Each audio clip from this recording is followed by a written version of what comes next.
Tiga Raja dari Timur, ada lagunya dong. Tiga Raja dari Timur. Baik, kita mulai dengan doa dulu atau ada kata pembuka? Kita langsung saja ya. Oke. Ini kok suaranya dalam sekali. Dalam nama Bapa dan Putra dan Roh Kudus, amin. Terima kasih ya Tuhan atas segala penyertaan-Mu, berkat-Mu, atas kehidupan, kesehatan, keselamatan yang kami nikmati sampai dengan saat ini. Pada malam ini ya Tuhan, kami berkumpul kembali untuk melanjutkan perbincangan kami tentang orang-orang yang ada dalam dunia kitab suci dalam sejarah perjalanan iman kami dari perjanjian lama sampai dengan perjanjian baru. Dan malam ini ya Tuhan, dampingilah kami semua supaya diskusi dan pembelajaran kami berjalan dengan baik, aman dan menyenangkan, sehingga kami juga membawa berbagai hal baru dalam perjalanan iman kami ke depan. Terpujilah Engkau kini dan sepanjang segala masa. Amin. Dalam nama Bapa dan Putra dan Roh Kudus. Amin. Selamat malam Ibu Bapak dan saudara-saudari. Selamat Natal dan selamat Tahun Baru. Kalau yang belum disalam, sudah disalam tidak apa-apa, diulang lagi. Selalu berguna berkat itu. Nah, malam ini kita bicara tentang orang-orang Majus. Kemarin saya diberi ide bagaimana setelah Yesus dan masih baru Epifani kita bicara tentang orang Majus. Boleh? Boleh. Baik, karena itu kita akan bicara tentang orang-orang Majus. Orang tiga raja. Nanti kita lihat mengapa menjadi tiga raja. Karena dalam kitab suci kita baca, ya, siapa orang ini sebenarnya?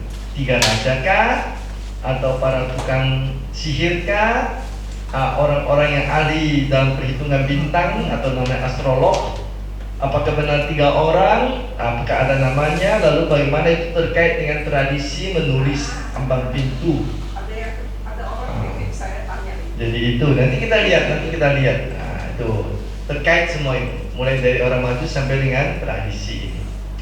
Nah, kita lihat dari kitab suci.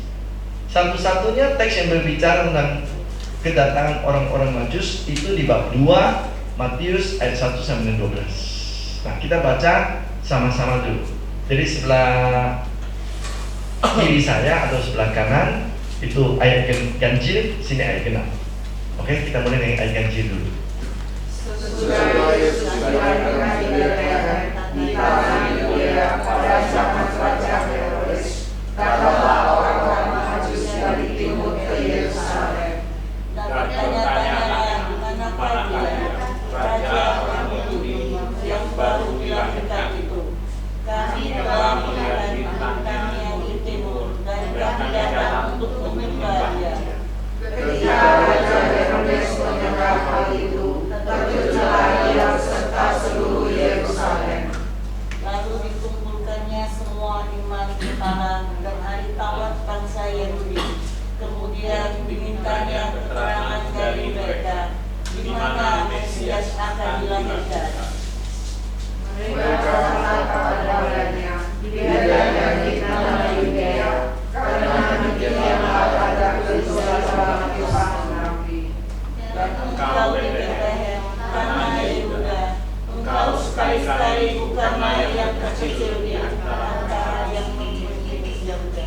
Karena dari engkaulah akan bangkit seorang pemimpin yang akan membawakan umatku Israel. Lalu dengan diam-diam Herodes memanggil orang-orang Majus itu dan dengan teliti bertanya kepada mereka kapan bintang itu tampak. Kemudian dia menyuruh mereka ke Betlehem, katanya, pergi dan carilah anak itu dengan teliti, dan segera sesudah kamu menemukan dia, kabarkanlah kepadaku supaya aku pun datang menyembah dia. Setelah mendengar kata-kata itu, berkatalah mereka, lihatlah bintang yang mereka lihat di timur itu mendahului mereka, tiba-tiba dan berhenti di atas tempat anak itu berada. Ketika melihat bintang itu, mereka sangat bersukacita. Mereka masuk ke dalam rumah itu dan melihat anak itu bersama Maria,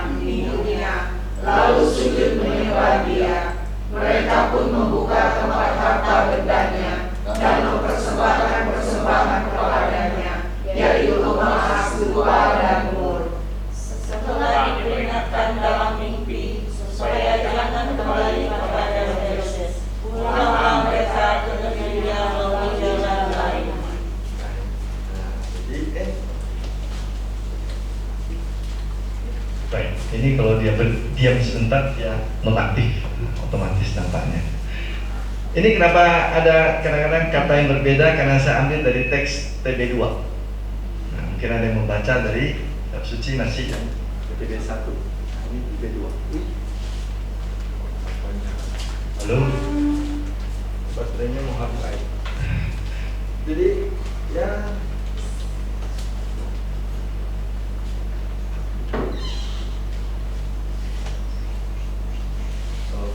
ini saja. Nah, teks ini berbicara tentang orang-orang Majus. Orang-orang Majus. Siapakah orang ini? Nah, kata Majus itu dari kata magos, bahasa Yunani.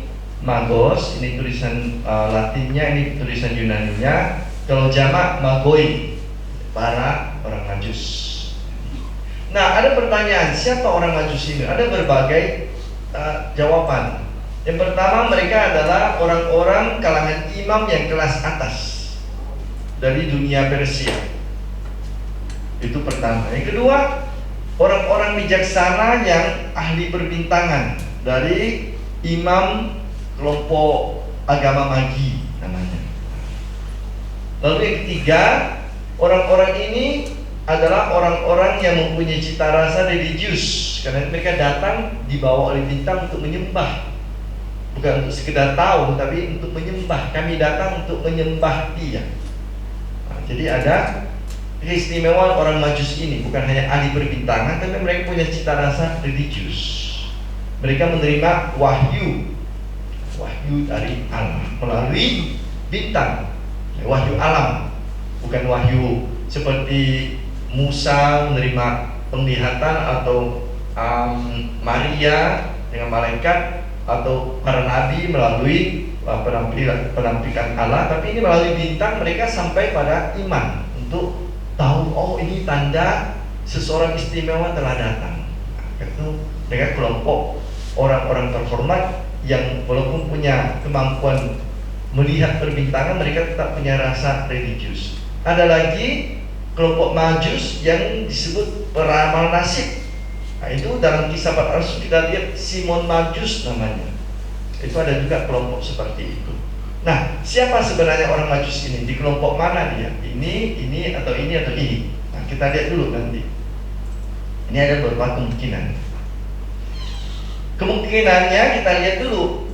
Nah, orang ini kelihatannya itu dari daerah Persia atau Partia, bahasa Latinnya Partia. Kenapa? Karena dalam seni gereja perdana, gereja awal, banyak orang Majus memang digambarkan dengan berpakaian Persia. Persia itu sekarang daerah Iran. Nah, kalau daerah Iran sekarang itu daerah Persia dulu. Dan karena pakaian Persia ini yang disematkan dalam gambar orang-orang Majus itu, maka gereja Bethlehem yang didirikan abad ketiga keempat itu lolos dari penghancuran ketika orang-orang Persia yang Islam datang menyerbu tanah suci. Mereka menghancurkan, membakar semua gereja yang ada saat itu, kecuali satu yang selamat. Itulah gereja yang didirikan di atas gua Bethlehem. Namanya gereja kelahiran Yesus.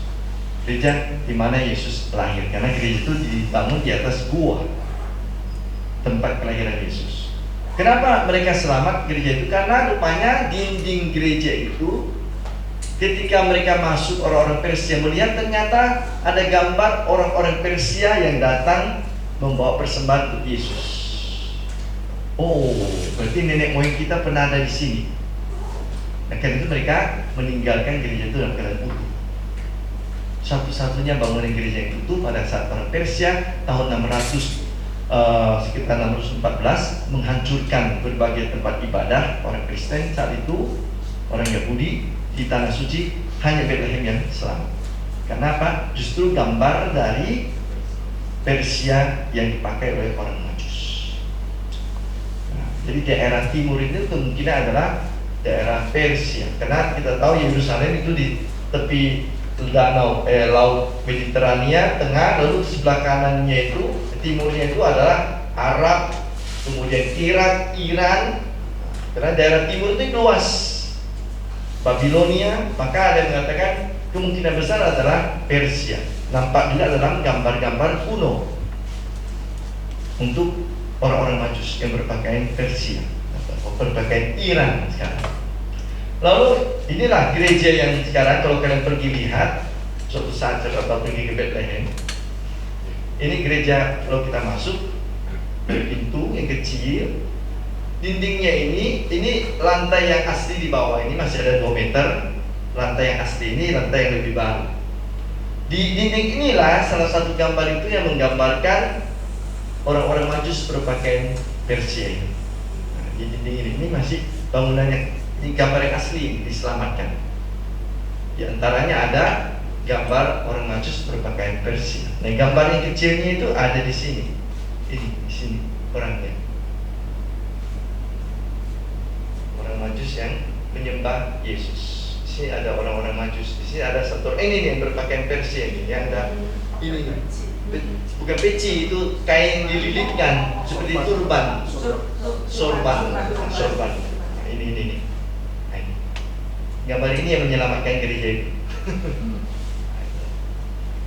Di sini nampak.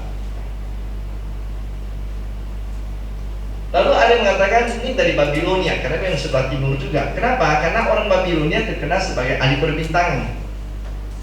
Nah, orang-orang Majus ini orang-orang yang memang mengikuti gerak bintang untuk sampai ke Bethlehem. Jadi ada. Lalu dikatakan kemungkinan mengapa dikatakan orang Babilonia karena lihat sejarahnya ialah ketika orang Israel dibebaskan untuk kembali ke Yerusalem setelah dibuang di Babilonia tahun 500-an sebelum Masehi, sebagian orang Israel tetap tinggal di Babilonia, tidak semua pulang. Lalu kemudian ketika mereka tinggal di Babilonia, orang-orang Babilonia mungkin belajar tentang harapan orang Yahudi tentang Mesias. Orang Mesias akan datang dan raja-raja akan datang bawa persembahan. Nah, kitab Mazmur bicara tentang itu, Yesaya bicara tentang itu. Jadi orang-orang ini mungkin katanya pernah bertemu dengan orang-orang Yahudi yang mengharapkan Mesias. Dalam perjanjian lama ada kitab Mazmur ada. Nah, karena itu mungkin orang-orang ini yang datang untuk mencari Yesus, karena mereka mengenal harapan Mesias dari orang-orang Yahudi yang pernah tinggal di Babilonia dulu. Dan karena orang Babilonia tahu gerak bintang, mereka mengikuti perjalanan bintang tersebut. Ini ada dugaan. Yang ketiga, orang-orang dari daerah Arab atau Syria. Kenapa? Ini terkait dengan barang bawaan mereka. Emas, dupa, mur. Nah, emas dan dupa itu adalah barang-barang yang banyak dipakai dalam barang bawaan perdagangan orang-orang Arab. Orang Arab bawa perdagangan dengan untanya, mereka juga bawa emas, bawa mur, bawa dupa untuk berdagang. Itu kan barang yang mahal. Jadi ada kemungkinan katanya orang-orang ini adalah orang-orang yang datang dari daerah Arab dan Syria. Karena toh Israel itu daerah perlintasannya, itu daerah seperti persimpangan lah. Orang dari Babilonia ke Mesir pasti lewat Israel. Orang Syria mau masuk ke Mesir lewat Israel. Karena situ tempat di mana penduduk tinggal, jalan aman, ada infrastruktur. Kalau tempat lain itu padang pasir semuanya, bahaya. Jadi daerah Israel itu daerah persimpangan. Karena itu pergaulan dengan orang Arab itu bukan sesuatu yang aneh. Jadi secara ekonomis bahkan juga secara politik juga ada. Jadi sejak zaman dulu dengan zaman Yesus sudah biasa orang Israel dengan orang Arab bertemu. Nah, mulai dari zaman Salomo dikatakan.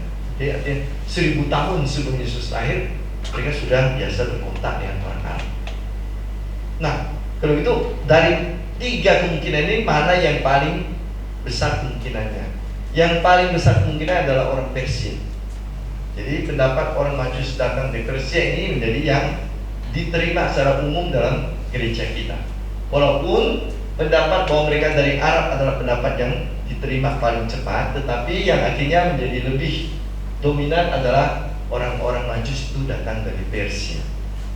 Mereka ahli perbintangan, mereka mempunyai cita rasa religius, dan mereka mau datang menyembah Yesus. Orang asing tapi punya rasa religius, terbuka kepada kedatangan yang ilahi dalam bangsa asing. Itulah orang-orang Majus. Kitab suci. Sementara pendapat bahwa mereka dari Arab adalah pandangan yang paling tua, yang paling cepat. Misalnya Justinus Martir, Tertullianus, Clemens dari Roma menganggap ini adalah pandangan yang benar. Tapi yang diterima secara umum adalah dari Persia. Dan memang nampak dari catatan-catatan kecil dan gambar-gambar yang ada, memang cenderung orang-orang Majus berpakaian Persia. Itu kurang lebih identitasnya. Lalu kok menjadi 3 raja?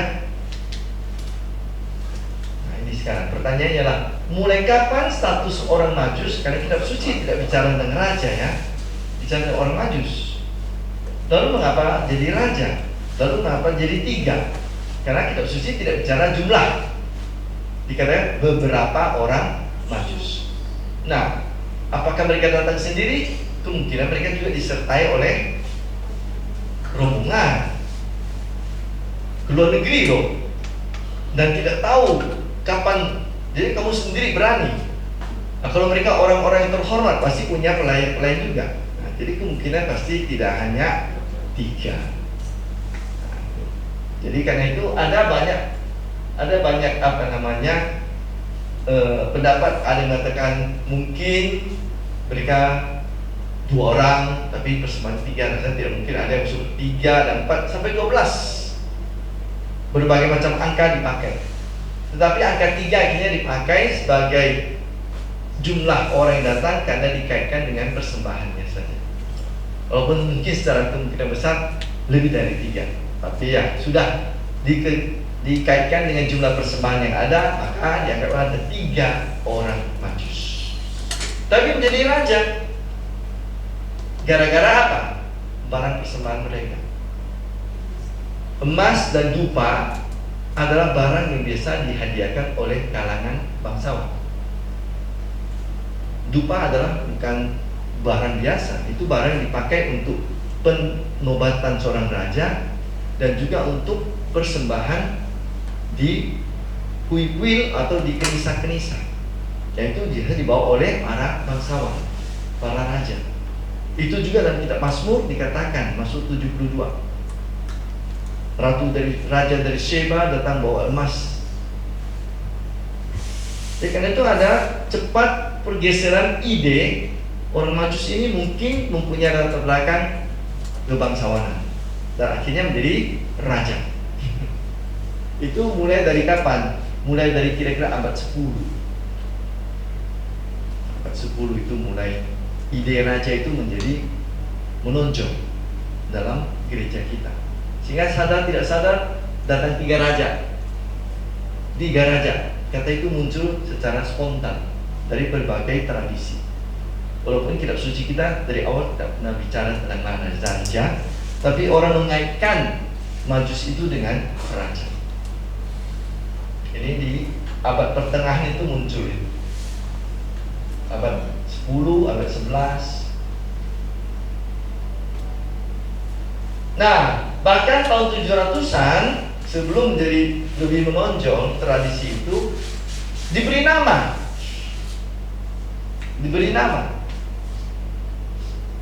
Kita tidak tahu dari mana muncul, tapi ada tradisi kemudian memberi nama kepada orang-orang Majus itu. Satu disebut Melchior, satu disebut Gaspar, satu disebut Baltasar. Melchior, Gaspar, Baltasar. Dan Gaspar ini kemudian menjadi Kaspar, C. Karena nanti tulisan di pintu jadi CMB. Nah, sebenarnya GMB. Tapi dalam Latin itu menjadi C. Kaspar, Kasper. Aslinya adalah Gaspar. Dulu guru saya sudah meninggal sekarang. Gaspar, Pak Gaspar itu guru saya dulu, pengajar di SMP SMA Paulus dulu.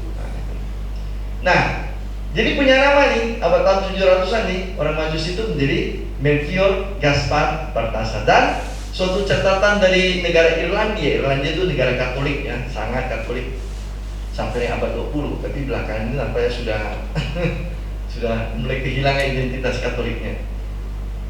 Mereka punya catatan yang menarik tentang fisik orang si Melchior Gaspar Balthasar itu. Di sini dikatakan Melchior itu penampilannya orang tua, rambut putih, jenggot panjang. Itu menurut mereka catatannya tentang Melchior. Gaspar atau Kaspar ini klimis, tidak berjenggot. Walaupun dalam gambar saya coba cari, rata-rata berjenggot semuanya. Hampir tidak ada yang tidak berjenggot, semua berjenggot. Tapi katanya dalam catatan dari Irlandia ini, Gaspar ini kulitnya klimis, tidak berjenggot, dan kemerah-merahan.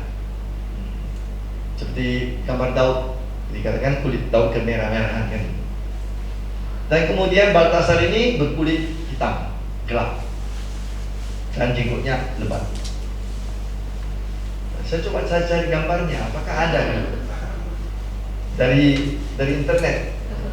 Ketemu yang Melchior kurang lebih cocok sih. Rambut putih, tua, jenggot panjang gitu ya. Melchior yang paling cocok dari gambar yang ada. Lalu kemudian Gaspar memang ada kemerah-merahan, tetapi ada jenggotnya, dikatakan dia klimis di situ. Jadi, ini persembahannya adalah dupa. Kalau ini tadi emas, ini dupa. Lalu kemudian Balthasar ini gelap, jenggotnya lebat, ya tidak terlalu lebat sih menurut saya sih. Dan persembahannya adalah mur. Untuk membalsem jenazah. Jadi kita tahu kan arti dari persembahan mereka, emas menunjukkan Yesus adalah Raja. Dupa, Yesus adalah anak Allah. Karena dupa dipakai untuk liturgi. Mur untuk membalsem mayat. Jadi menggambarkan Yesus yang akan mati menebus kita di salib. Jadi 3 barang ini kemudian menjadi disimbolkan dengan 3 orang yang membawa. Dan 3 orang bawa itu diberi nama Melchior, Gaspar, Balthasar. Tradisi manusia itu hidup. Tradisi iman juga hidup. Itu memberi makna pada perjalanan kitab suci kita. Nah, legendanya berlanjut. Ini kan menjadi legenda nih. Karena kita sebenarnya tidak tahu ya, tidak punya catatan yang benar-benar dapat dipertanggungjawabkan nama mereka dan kemudian fisik mereka dan jumlahnya apakah benar 3. Tapi ya, karena kita menganggap itu suatu tradisi yang punya makna, ya tradisi berlanjut. Apa itu? Ketiga orang itu setelah bertemu dengan Yesus menjadi pewarta Injil. Berpuluh-puluh tahun mereka bekerja. Mereka bertemu dengan Yesus tahun 4 sebelum Masehi. Nah, setelah itu mereka bekerja mewartakan Yesus, mengalami banyak penderitaan, sampai suatu saat mereka katanya bertemu kembali di Armenia, Eropa Timur. Situlah terakhir kali mereka merayakan Kristi, dan setelah itu mereka meninggal waktu yang berdekatan. Hanya berselang beberapa hari.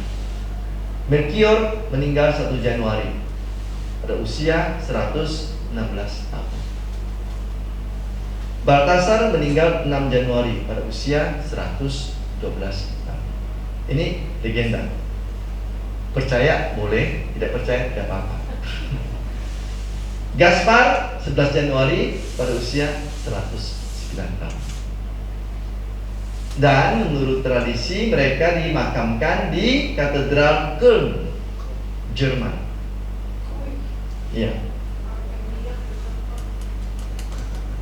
Mereka tulang belulangnya dibawa ke sampai akhirnya di Jerman, ditaruh dalam kotak. Dan kalau kalian pergi nanti ke Jerman, ke kota Köln, masuk katedralnya yang tinggi besar itu, yang mewah megah, di belakang altar, itu ada bagian tempat penyimpanan kotak ini. Di sini katanya sisa dari tulang belulang 3 orang Majus. Kalau kalian punya mata sinar X, bolehlah coba lihat. Karena boleh buka lagi kan? Tak boleh buka lagi itu, sudah sekian ribu tahun yang lalu kan. Jadi pakai aja sinar X, benarkan ada di situ. Ini tradisi. Jadi kalau kita lihat ini ada tempat penyembahannya. Ini apa namanya? Ini kotaknya dari depan, kita dari sampingnya. Yang kita lihat ini dari samping. Ini dari samping, dari depan begini. Nah, ini ada meja untuk menyembah. Ini di belakang altar utama. Ini di belakang altar utama dari gereja atau katedral Köln. Gaya gotik tinggi. Nah, ini kita lihat dari arah lain. Ini kita lihat dari tempat yang lebih jauh. Habis baterai.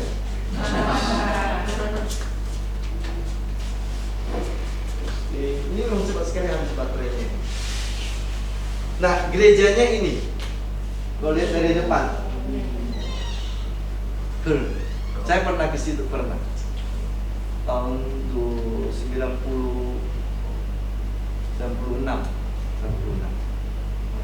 Waktu belajar bahasa Jerman di Bonn, lalu kemudian saya naik mobil ke sana, naik bus. Ini dari depan, ini gotik, lihat dari tinggi kan? Kayak gotik begitu. Menuju memuji yang agung, maka dia usahakan tinggi-tinggi. Gelap di dalam supaya nampak sinar dari luar, sinar ilahi. Nah, gereja gotik itu cenderung gelap di dalam, tinggi, memuji keagungan, dan memberikan sinar matahari masuk. Cahaya itu sinar rahmat Tuhan. Sehingga kita lihat nanti keluar gambar-gambar orang kudus di jendela-jendela itu nampak semua.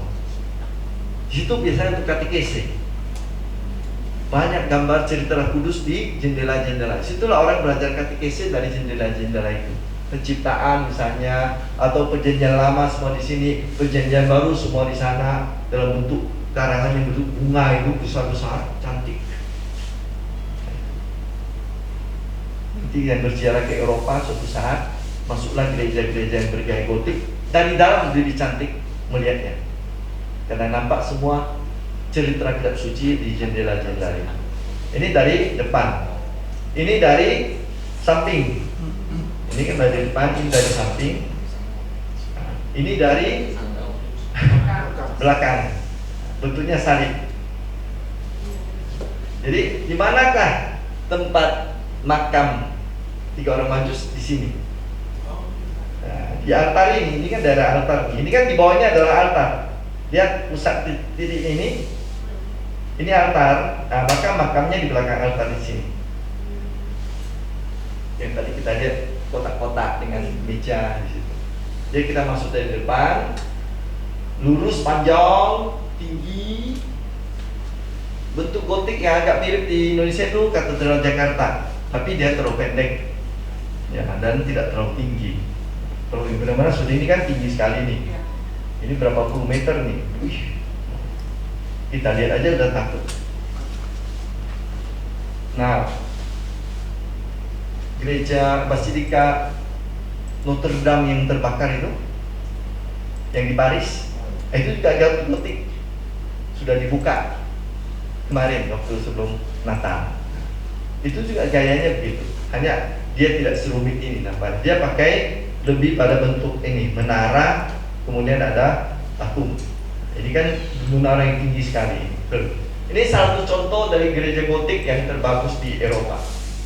Salah satu contoh gereja gotik yang bagus di Eropa. Nah, mudah-mudahan suatu saat bisa pergi ke sana melihat langsung.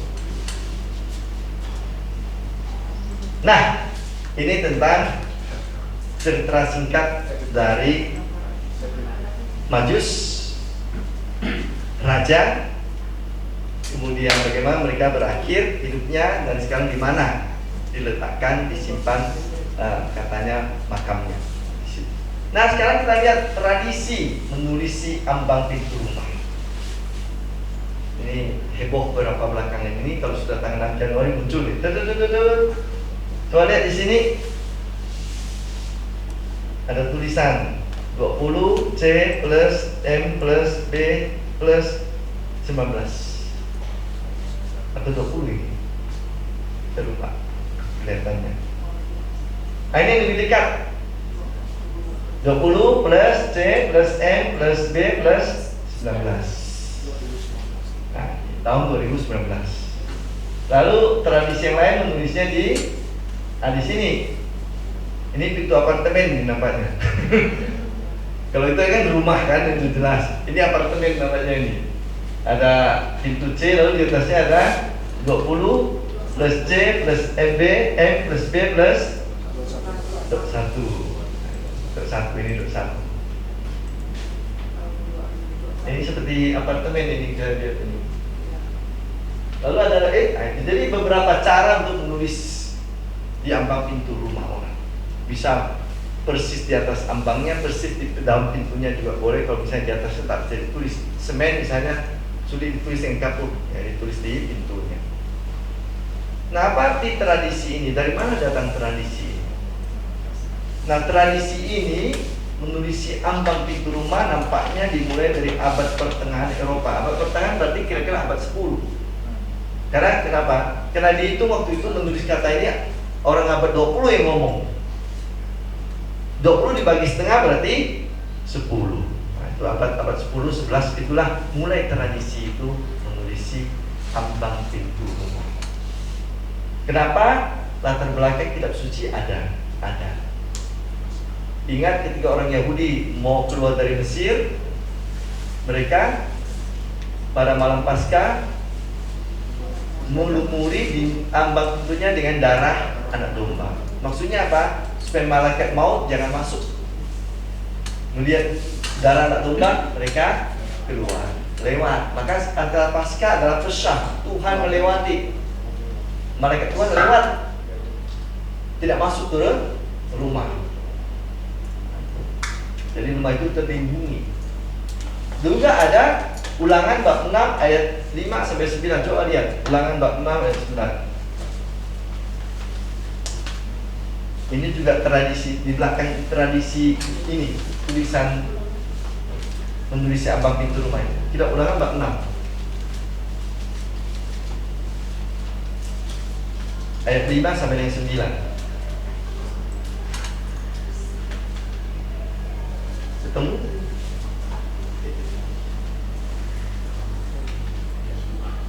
Coba baca. Entah terjemahan manapun, pokoknya kita mau ingat lihat kalimatnya. Coba. Kasihilah Tuhan Allahmu dengan segenap hatimu. Ya. Terus. Apa ini? Dengan segenap hatimu dan dengan kekuatanmu. Apa yang kuperintahkan kepadamu pada hari ini haruslah kau taruh dalam hatimu. Haruslah engkau mengajarkannya berulang-ulang kepada anak-anakmu dan membicarakannya ketika engkau duduk di rumahmu atau sedang dalam perjalanan, ketika engkau berbaring atau bangun. Engkau harus juga mengingatkannya sebagai tanda pada tanganmu dan menjadikannya lambang di dahimu. Haruslah engkau menuliskannya pada tiang pintu rumahmu dan pada pintu gerbang kotamu. Ini perintah kitab Ulangan ini dipakai kemudian oleh orang-orang Yahudi sampai sekarang. Mereka tulis dalam gulungan kertas kecil, gulung, lalu masukkan dalam satu kotak yang namanya mezuzah. Nah, mezuzah ini kemudian ditempelkan di ambang pintu. Setiap pintu orang Yahudi ada mezuzah yang berisi kalimat itu.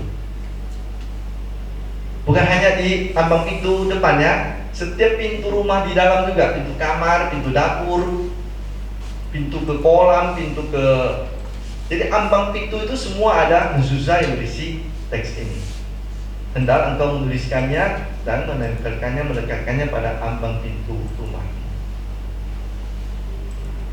Jadi ini alasan kitab suci di belakang dari tradisi menulis ini, menulis nama ini. Dan tentu kedatangan orang-orang Majus itu yang menjadi nama yang dipakai untuk dituliskan CMB. Sebenarnya GMB, tapi karena G itu dalam bahasa Yunani diganti ke C, Kaspar, maka menjadi CMB. Jadi Kaspar menjadi Kaspar. Kaspar, Melchior, Baltasar. Lalu bagaimana kita membacanya itu? Nah, apa maknanya? Pertama, menjaga kuasa jahat supaya jangan masuk. Seperti orang Yahudi dulu, dengan darah itu malaikat maut tidak masuk. Yang kedua, melambangkan ketiga orang Majus yang datang mengunjungi Yesus, rumah Yesus juga mengunjungi rumah kita, penghuni yang sekarang kita pakai. Ketiga, memohon supaya Yesus memberkati rumah dan seluruh penghuninya sepanjang tahun. Kenapa Yesus di situ? Karena kemudian istilah Gaspar, Melchior, Baltasar diubah menjadi kalimat lain. Apa kalimatnya? Christus C mansionem benedicat. Jadi Melchior dari mansion sebenarnya bahasa Latin adalah rumah, karena kasus akusatif ditambah nem. Benedire kata kerja ketiga bentuk harapan, benedicat. Semoga Kristus memberkati. Memberkati apa? Rumah kita. Mansionem, rumah kita. Jadi di dalam Latin diubah kalimatnya. C bukan lagi Kaspar, B bukan Baltasar, kemudian M bukan Melchior, tapi menjadi Christus mansionem benedicat. Semoga Kristus memberkati rumah kita. Jadi misalnya kalau saya buat tulisannya 20 plus, ini plus melambangkan salib Yesus. C Kaspar plus M plus B plus 25, itu berarti apa? Angka 20 dan 25 adalah lambang dari seluruh tahun kita, awal sampai dengan akhir, sepanjang tahun 2025. Tiga orang Majus datang mengunjungi rumah kita. Sekali juga Kristus kita harapkan memberkati rumah kita. Jadi ini menjadi singkatan baru. Tadinya singkatan nama, jadi singkatan kalimat.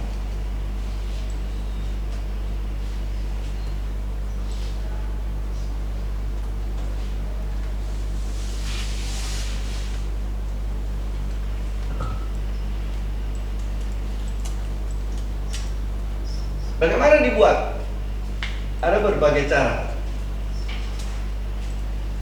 Kalau rumahnya terlalu banyak, pastor sulit diundang, tidak cukup waktunya. Karena ini dibuat tanggal 6 Januari ya, ditulis 6 Januari.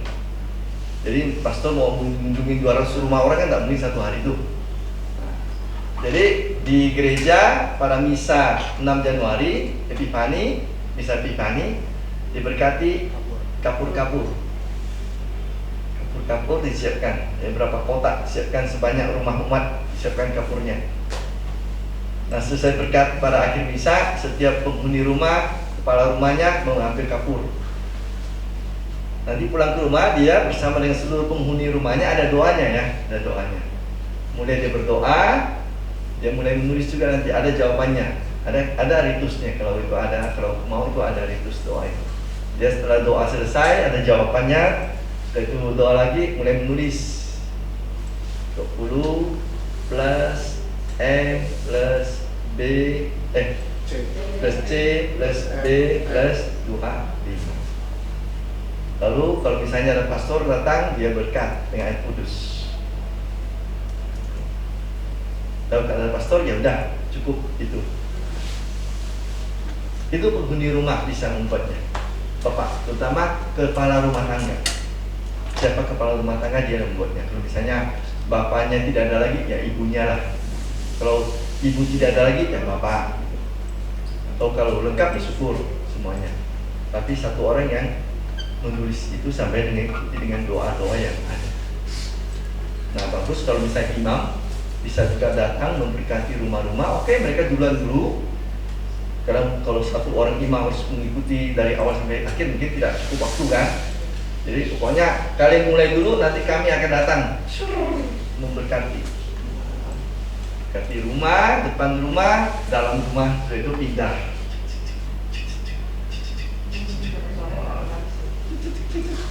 Jadi tidak usah singgah minum air atau apa gitu, jalan terus. Nah, itu kerja hari sibuk untuk para imam. Seharian itu memberkati rumah. Di tradisi Italia masih dibuat, masih ada itu. Sebagai imam tuh yang pelajar-pelajar senang sekali tuh. Yang pelajar-pelajar yang imam-imam yang studi di sana di Roma, itu mereka itu sering diminta. Karena tahunnya pas Poroki mengurus itu kan, maka diminta bantuan para imam-imam yang banyak. Di kota Roma itu ada ribuan imam loh. Karena yang belajar situ banyak sekali, imam dari berbagai negara. Jadi saat-saat seperti itu imam-imam dari luar negeri yaitu yang banyak diminta bantuan memberkati itu. Biasa pulang dikasih stipendium kan itu. Nah itu bisa beli laptop setelah itu katanya. Stipendium itu kurang saja karena tidak wajib. Kalau ada umat yang mau memberi stipendium syukur, kalau tidak ya tidak harus.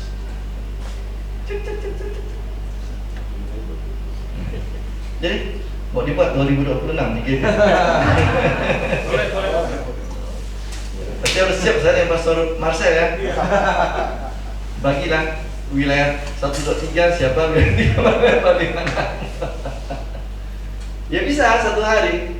Jadi kapur disiapkan, tulis di gerbang, nanti rumus doanya diberikan kepada masing-masing rumah, kalian doakan sendiri, kami datang nanti.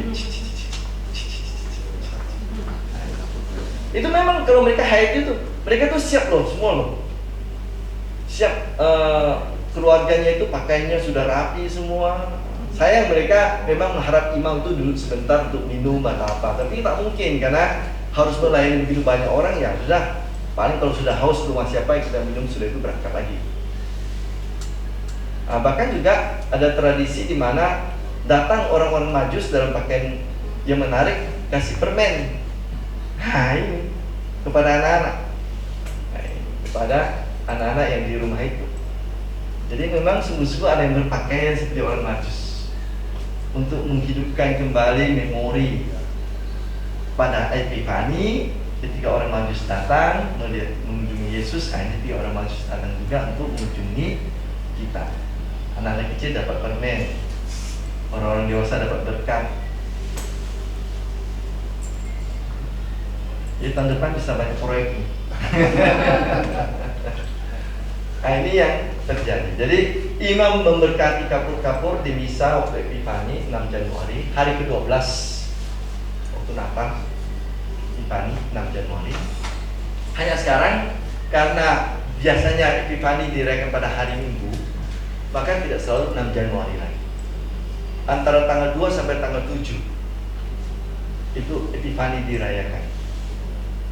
Jadi tidak selalu jatuh pada tanggal 6 Januari. Seperti tahun ini tahun 5 Januari kan.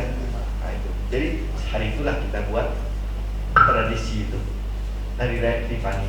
Kalau dulu masih tetap 6 Januari ya 6. Nah, sekarang tidak bisa, kenapa?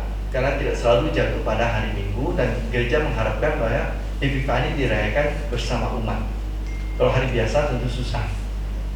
Banyak kerja, ada yang sekolah, kegiatan ini itu, jadi tak bisa. Jadi jatuh pada hari Minggu Epifani. Kecuali negara yang memang masih kuat tradisinya 6 Januari libur, ya bisa dibuat. Orang bisa dibuat gereja pada 6 Januari. Tapi kalau negara-negara seperti kita ini tidak mungkin. Jadi karena itu gereja Roma mengatakan hari Minggu Epifani.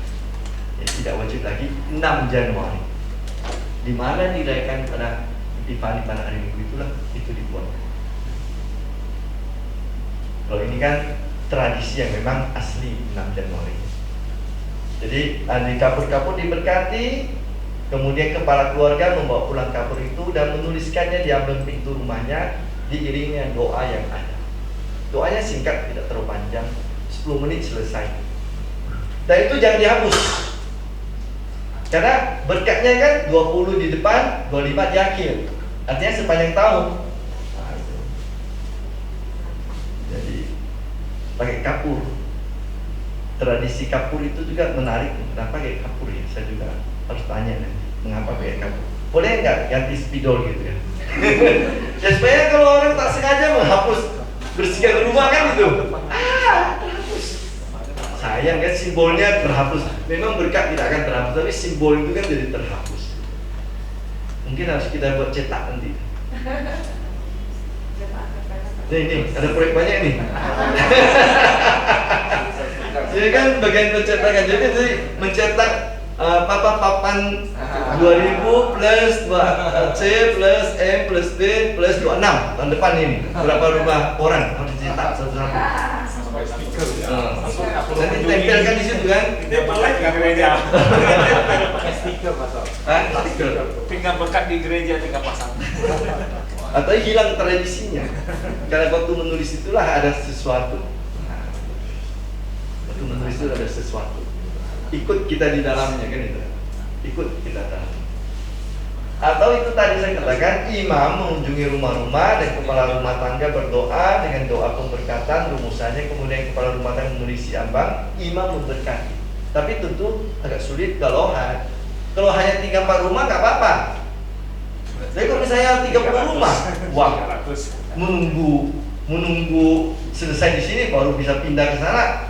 Jam sini lah, yang di sana malam hari baru bisa memberkati rumah kan. Imamnya baru datang pada malam hari. Nah, ini tak mungkin seperti itu kalau rumahnya banyak. Kalau rumahnya hanya 1-2 itu gampang. Tunggu ya setengah jam ya, nanti saya datang. Oke, setengah jam. Kalau sudah 300 rumah, mana bisa? Jadi ya, ini hanya bisa kalau misalnya masing-masing kepala rumah tangga buat dulu, imamnya datang menyusul, memberkati. Seperti apalah pengantar komuni lansia ini. Jadi untuk giliran bagus juga sih supaya para pastor pernah mengunjungi umatnya, pernah kalau nggak sekali setahun. Ya berarti kan sekali setahun tuh kan. Hanya nanti dilihat orang tetangga kita, kerja orang ini. Iya. Air kudus dan kalau bisa dengan dupa lebih bagus lagi. Wah, lebih hebat lagi tuh bawa dupa itu. Bagaimana bisa ditahan arang itu sampai satu hari selesai. Harus siap dulu dengan apa namanya pistol api itu. Korek api malah bisa menyalakan arang. Harus pakai itu. Sekarang kan ada dijual kan, perlu pistol api itu kan yang membakar arang. Sudah gelap. Tapi ya dengan air kudus cukup lah. Dupa itu sudah terlalu istimewa. Kalau mampu, memangnya masing-masing rumah punya wiruknya, kan? Atau masing-masing rumah bisa membakar. Nanti tinggal masukkan ke wiruk, kasih dupa, itu ganti lagi. Boleh juga. Atau masing-masing rumah menyiapkan arangnya. Jadi imam dan pelayan altarnya mestinya bawa wiruknya dan dupanya. Apa namanya? Dupanya diganti hiu aja mas. Tidak semuanya bisa menghayati hidup. Dan tulisan itu dibiarkan sepanjang tahun. Baru dihapus kalau mau periode berikut. Jadi 2026 selesaikan dulu sampai 2027 mulai lagi. Hapus lagi baru mulai dengan 2020 C plus C plus M plus B plus 27. Ini Pak Bining sudah siap proyek mencetak plakat-plakat. Nah ini tradisi, mengapa kita punya tradisi ini tentu punya makna. Walaupun dalam kitab suci tidak ada, tapi ingat praktik liturgi, praktik iman kita selalu berkembang. Ini namanya devosi, bagian dari tradisi devosional, sesuatu yang mempunyai makna untuk memperdalam hidup iman. Tidak perlu harus ada dalam tulisannya dalam kitab suci, tetapi bahwa itu berkembang dari penghayatan kitab suci. Ada latar belakang kitab sucinya, ada datang orang Majus, ada dalam perjanjian lama, ada keluar dari Mesir, lalu perintah Allah di kitab Ulangan. Tradisi sampai sekarang orang Israel kan punya, kalau ke sinagoga kan ini ada kotak situ, sesuai dengan tadi ditempelkan di dahimu, dilekatkan di lenganmu. Jadi mereka itu ada kotak-kotak kecil, kalau mau berdoa ke sinagoga yang laki-laki dililit, kemudian ada kotak diisi kalimat itu sampai di sini, kemudian dililit di kepala juga. Coba lihat di Google itu, Google saja orang-orang Yahudi laki-laki yang mau berdoa, itu kepalanya ada kotak kecil, tangannya ada kotak kecil. Jadi tradisi Ulangan bab 6. Dan ditempelkan di setiap pintu, ambang pintunya, mezuzah itu. Kotak logam berisi teks itu. Baik, saudara-saudari, jam 8 cepat malam ini. Jadi yang kita bicara tentang orang Majus dan kemudian tradisi yang mengikutinya sampai dengan sekarang dalam gereja kita. Silahkan kalau ada pertanyaan.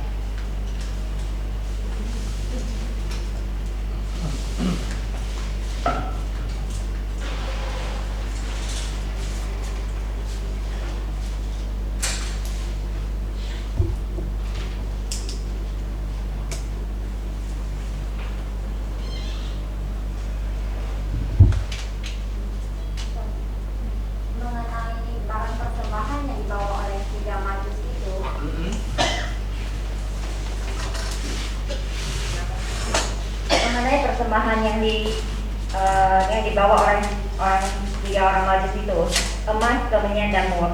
Sebagian kan karena pertimbangan bahwa mereka juga para pedagang yang sering membawa barang-barang seperti itu. Tapi untuk mur, apakah itu sesuatu yang lazim dibawa-bawa, dan kalau itu dipersembahkan kepada raja, apa mereka nggak akan dipenggal gitu? Baik. Jadi yang membawa persembahan itu memang sudah mempunyai semacam gambaran dalam wahyu yang mereka terima. Orang yang kami datangi ini adalah seorang raja yang istimewa. Dan dari suara yang sampai kepada mereka, dari yang mereka hayati, orang istimewa ini punya berbagai keistimewaan dan dilambangkan dengan berbagai barang yang mereka bawa. Jadi emas, kemenyan atau rupa, dan mur. Jadi ini adalah sebenarnya suara yang mereka dapatkan dari penghayatan mereka, dalam iman mereka. Jadi mereka tahu bahwa anak yang dikunjungi ini adalah seorang yang istimewa, yang mempunyai unsur keilahian, tapi juga mempunyai kemanusiaan yang luar biasa. Dan juga dia akan menebus orang dengan kematiannya. Maka disiapkan juga mur itu. Jadi mereka datang sudah dengan pemahaman yang kurang lebih ada sesuatu di kepala mereka. Hanya mereka tidak tahu di mana tempatnya. Nah, bintang itu berjalan, tapi kan bintang di atas. Ya, di sini bisa kota lain loh. Satu titik itu bisa macam-macam kota kan itu. Dia persis tahu kota mana harus didatangi. Karena satu titik di atas itu bisa satu negara, bisa melihat titik yang sama kan itu. Nah, apalagi kota-kota yang banyak, maka mereka tahu titiknya di mana itu letaknya. Ternyata dari kitab suci orang Yahudi diketahui di Bethlehem, di tanah Yehuda. Ada sudah tertulis ramalan itu dalam kitab Nabi Mika. Engkau Bethlehem bukanlah sekali-sekali terkecil, sebab darimu akan datang seorang yang memimpin semua. Jadi mereka itu tidak takut, dalam arti mereka tahu bahwa ini punya makna untuk yang dipersembahkan.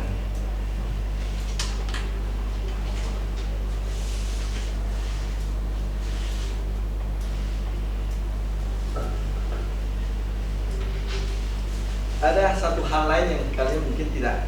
Ya ini di luar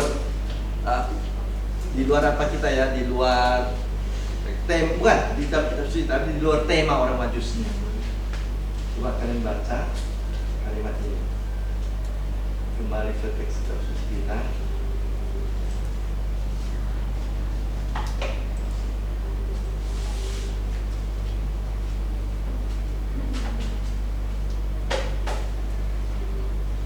Ini dia. Ayat 11.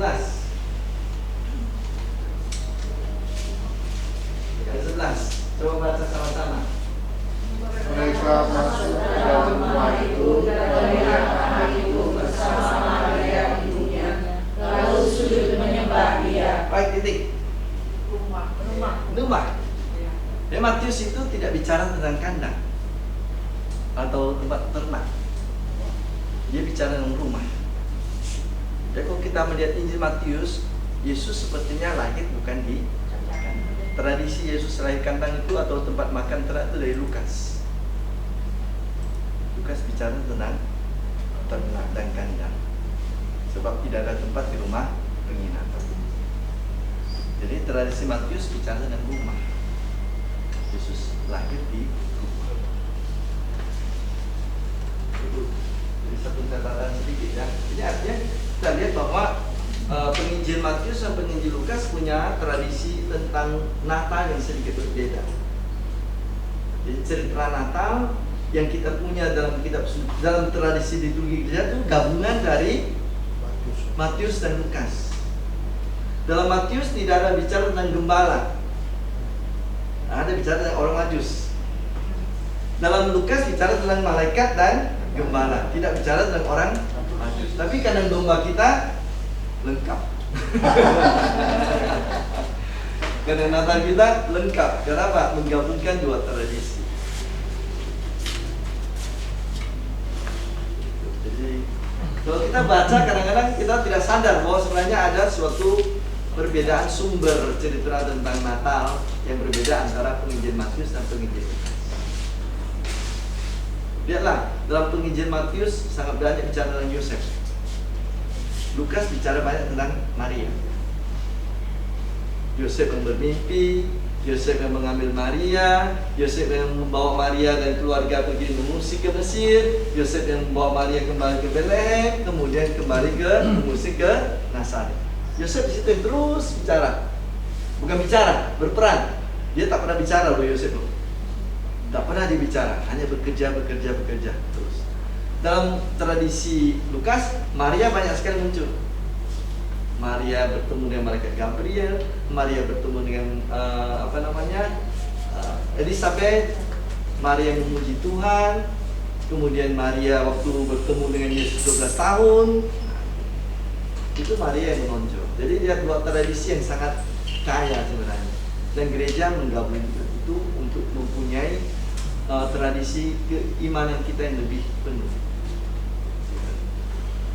Tidak bertentangan, tetapi saling melengkapi.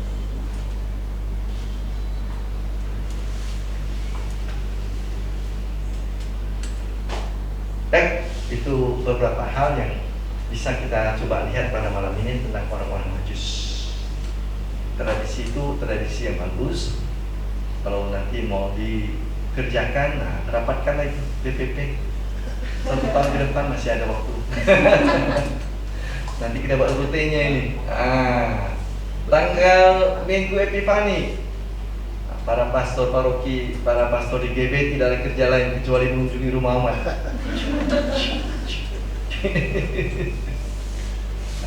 Ya. Kalau tadi kapur ya pastornya, ganti yang lain boleh nggak pastor? Gimana? Selain kapur ganti yang lain boleh nggak? Itulah tradisinya kapur. Apakah bisa diganti? Kita lihat dulu kemungkinannya. Misalnya air suci, liftik gitu. Air suci dengan abu. Air suci pasti dipakai nanti itu memberkati rumah. Tapi kan dia tulisnya itu harus tetap bertahan sepanjang tahun. Harus ditulis sesuai dengan tulisan itu ya? Yalah, 20 plus C plus M plus B plus tahun berapa? Tumpun sama kube Nah, tahun 25 sudah lewat kan, jadi nggak bisa lagi, sudah lewat tuh kan, tahun 26 bisa mulai. Kalau saya sih biasanya malam pasca saya pakai itu tahun lama yang saya pakai. Oh itu. Ya. Ini kan tradisinya di Epifani, bukan di Paskah. Ini memang tradisi Epifani, Minggu Epifani. Pada saat Yesus ditampakkan sebagai Raja Dunia dalam bentuk bayi. Bagus sih, hanya kami harus siap-siap lah. Minggu Epifani tidak ada kerja lain, hanya memberkati rumah orang. Kunjungi. Jadi prodiakon harus siap menemani seharian dari pagi sampai malam. Misa sorenya kan ganti orang lain. Ya cari pasok tamu.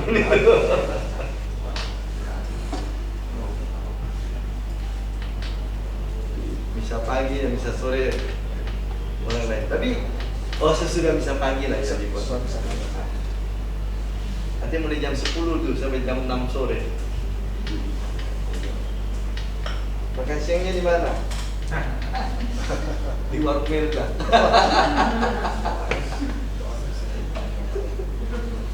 Supaya efektif kan? Terus kerja balik lagi, pulang lagi, pergi lagi. Oke, kalau tidak ada pertanyaan lagi kita boleh berhenti sampai di sini.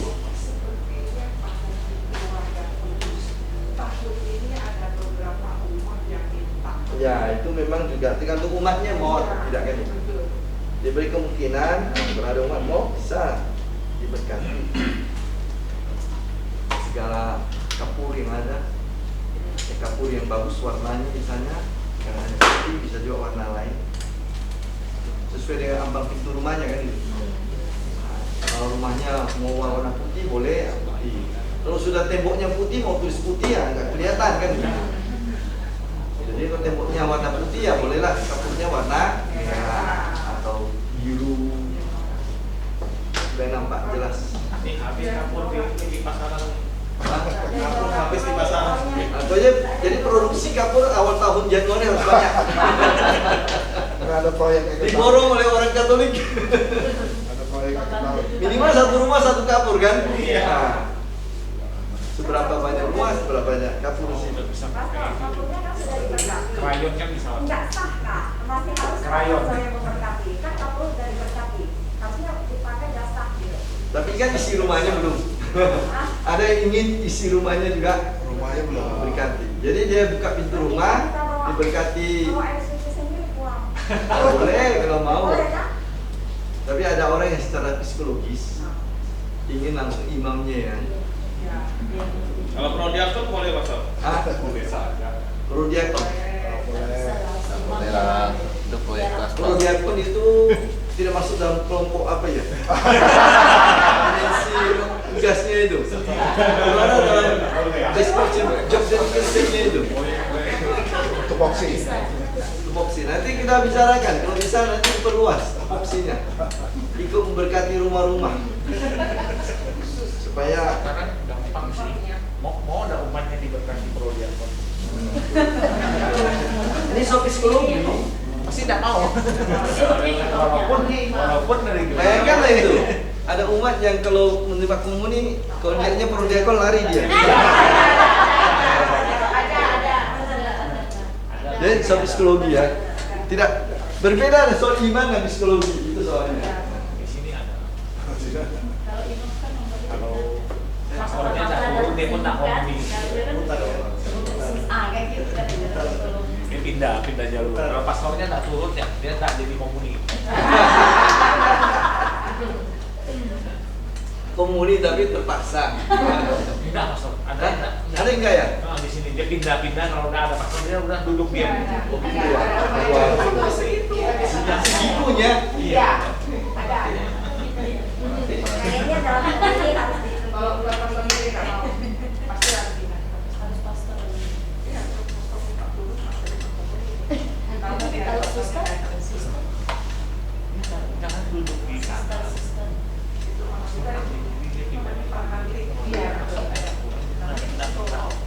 Psikologi, soal kejiwaan. Soal rasa, bukan soal sah tidak sah. Soal rasa.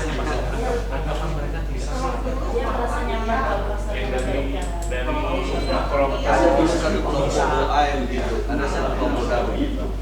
Dia tidak mau kalau bukan imam yang memberikan, ada kelompok doa tertentu itu.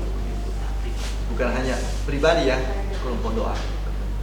Saya dengar sih. Ya kalau dalam keadaan normal memang imam yang akan memberikan, istilahnya dalam keadaan biasa. Tapi kalau keadaan mendesak memang ada kemungkinan orang-orang yang dikuasakan diberi kepercayaan. Tidak akan mengurangi berkat Tuhan. Ya, sama dengan saya itu cerita dari, bukan cerita, memberi sedikit katekese untuk khotbah tentang baptis. Yesus mengutus orang baptis. Ya kita secara umum mungkin tidak, tapi pada saat tertentu darurat kalian punya hak. Bahkan yang tidak Katolik pun punya hak demi iman orang yang diselamatkan menjelang akhir hidup. Boleh baptis. Siapapun, sejauh air putih, air jernih, dan rumusan yang benar. Itu saja. Tinggal nanti setelah itu lapor ke Pausi. Sudah, catat, sah. Berkat Tuhan yang sama terus. Kondisi-kondisi tertentu memberikan seperti itu. Bukan berarti bahwa saya bisa ya setiap saat harus berkat punya orang. Harus ada kondisi di mana tidak mungkin mencari imam pada saat itu lagi. Agama Katolik atau di luar agama Katolik? Katolik. Maksudnya imamnya Katolik. Kalau dia misalnya tidak Katolik boleh lakukan. Boleh, yang tidak Katolik pun boleh membaptis. Sejauh dia pakai air putih, air jernih, walaupun tidak ada air kudus waktu itu nggak apa-apa. Air jernih karena tindakan itu sendiri sudah menguduskan. Orang Buddha juga boleh membaptis. Kalau dia tahu, karena itu penting untuk si dianya itu. Itu disebut dengan dalam teologi gereja namanya ex opera operato. Itu namanya. Ex opera operato artinya rahmat itu datang dari tindakannya. Bukan dari ex opera operantis. Artinya apa? Rahmat datang dari siapa yang membuat itu. Operantis orang yang membuat tindakan. Kalau rahmat berkat ini tadi ex opera operato, tergantung dari tindakan itu sendiri. Jadi entah yang membuatnya itu orang Katolik atau bukan Katolik tidak apa-apa. Yang penting airnya ada, rumusannya tepat, selesai. Baptisannya sah, sama dengan sah dibaptis oleh 10 paus sekaligus. Seandainya yang dibaptis itu pada saat kritis kan tiba-tiba pulih. Ya sah, dia sudah Katolik, sah, sudah. Mati berkat baptisan. Nah, sudah sah itu. Kan ya kondisinya saya itu memang benar-benar dari segi medis tidak ada harapan banyak lagi. Menunggu imam, mungkin imam waktu itu sedang di luar tempat, tidak bisa dijangkau. Sementara nafasnya sudah tinggal Senin Kamis, bahkan mungkin jantungnya sudah tidak bisa lagi dideteksi walaupun sedikit-sedikit. Ya udah, itu darurat namanya. Makanya misalnya di akper itu harus diajarkan itu para perawat itu. Dan siapapun perawat yang siap pada saat itu harus bersedia untuk membaptis untuk orang yang mau. Entah yang Katolik atau yang bukan Katolik, mereka bisa pada saat darurat. Tidak, siapapun pada saat seseorang yang sedang keadaan darurat hampir meninggal dan rasanya tidak mungkin lagi menjangkau seorang imam, mencari seorang imam, maka orang yang dekat di situ yang tahu, dia bisa tahu rumusan, bisa menggunakan air itu, dia bisa membaptis.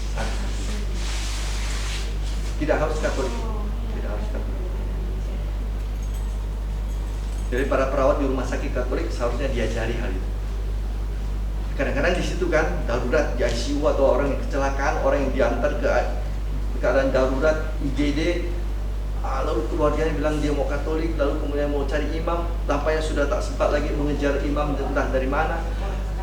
Siapapun di situ boleh, siapapun boleh di situ.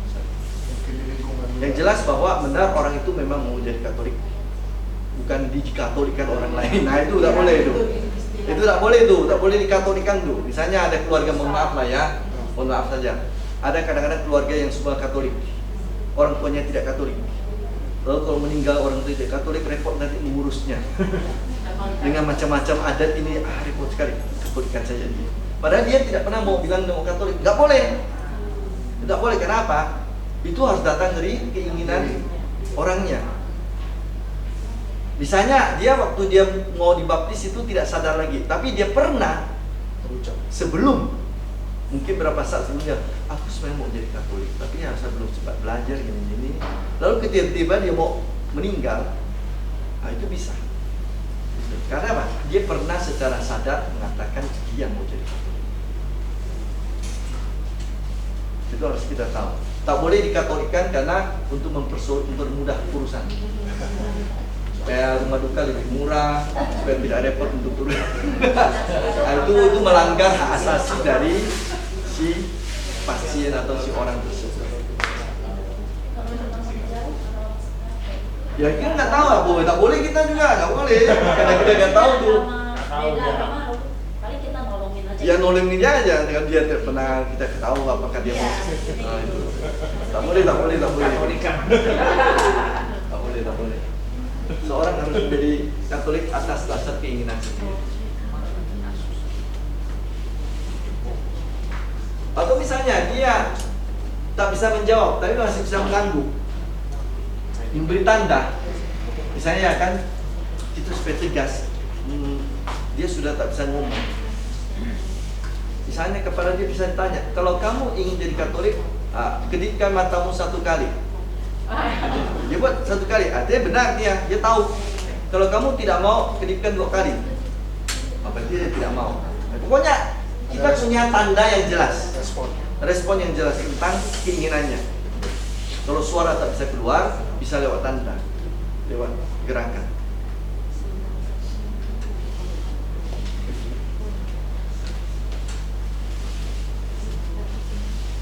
Baik, itu tadi saya dan lari sebentar dari soal ini. Lanjut. Tapi singkat seperti ini ya perlu dibuat.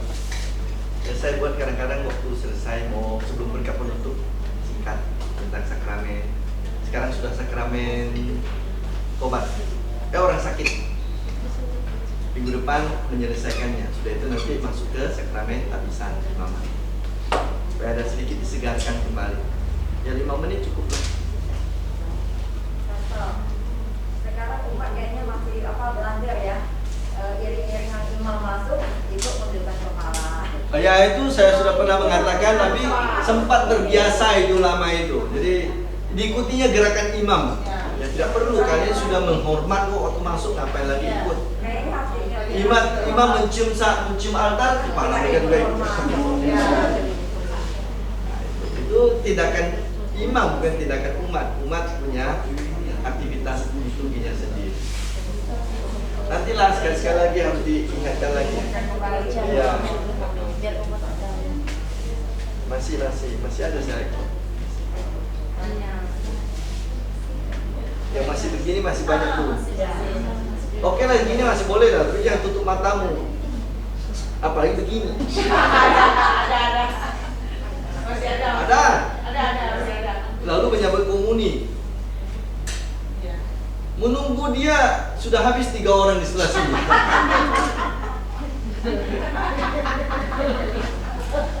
Waktu datang dia kan sudah hormat sikapnya. Ya datang tunggal begini kan hormat sudah cukup. Karena saya mau kita sudah kasih hosti, dia hormatnya ke sana.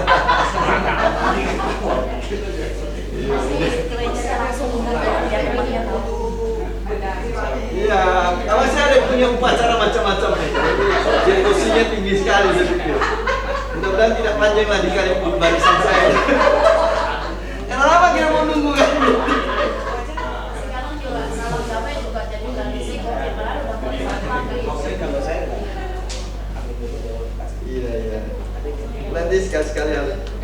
begini, karena kita itu sering mengikuti tapi tidak mengerti. Apalagi ketika kita ikut dengan kelompok-kelompok doa yang punya memang gerakan khusus untuk devosi, dipikirnya itu sama dengan kita ikut di Ekaristi. Padahal berbeda gitu. Adorasi misalnya Sakral Kudus gak apa-apa kamu di tempatmu, itu adorasi dan penghormatan. Tapi Ekaristi beda dengan adorasi, perayaan, perjamuan. Bukan?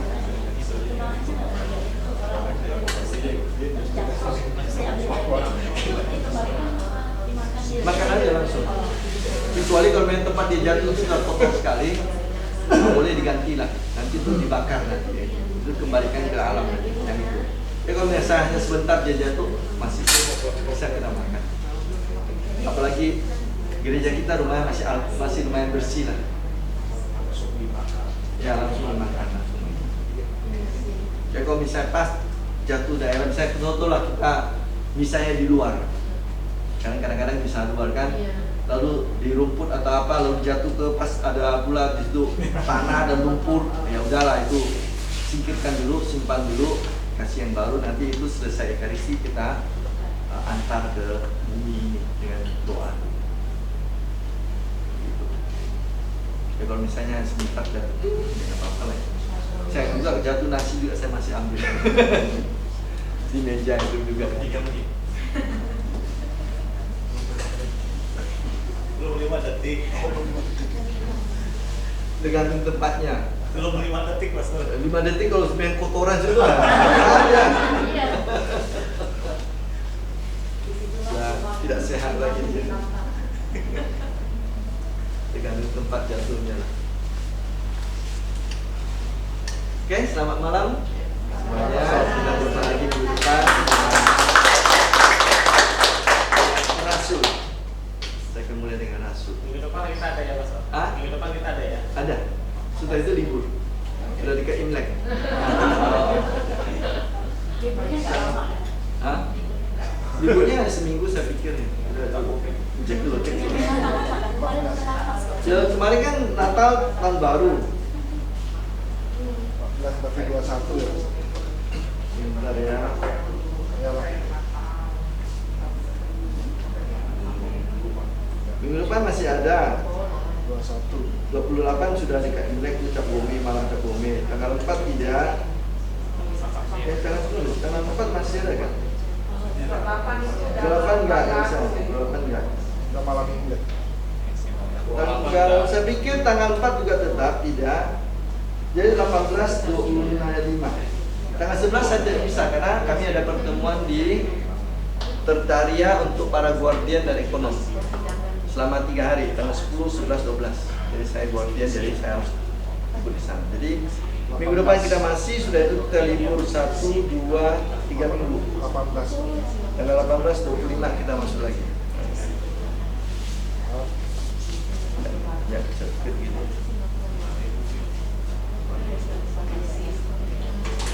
Bentar ya, saya cek dulu.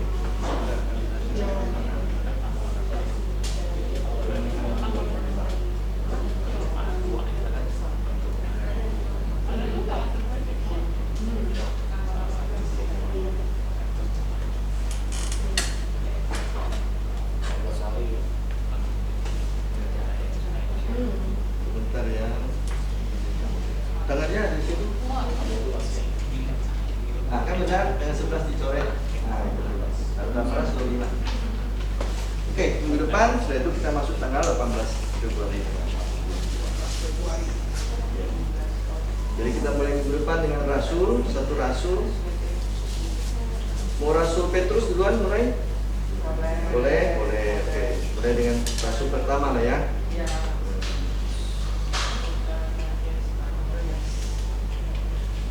Bacaan kemarin tuh pemanggilan Petrus Andreas.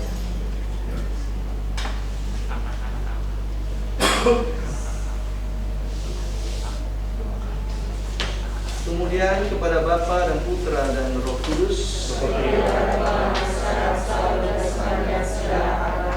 Tuhan bersamamu, semoga pengalaman kuasa berkati saudari-saudara sekalian, seluruh keluarga saudara-saudari, perjalanan kembali ke rumah masing-masing, istirahat kita nanti malam, dan kesegaran kita bangun untuk besok kembali dengan segala rencana kita dalam nama Bapa dan Putra dan Roh Kudus. Amin. Terima kasih.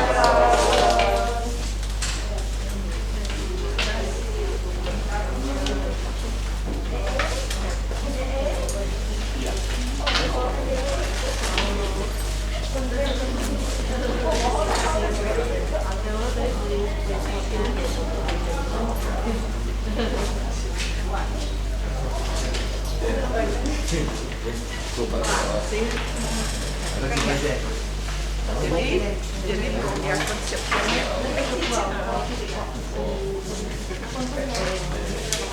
di Pamia kan, jadi itu kecil yang bersih, tapi ada orang yang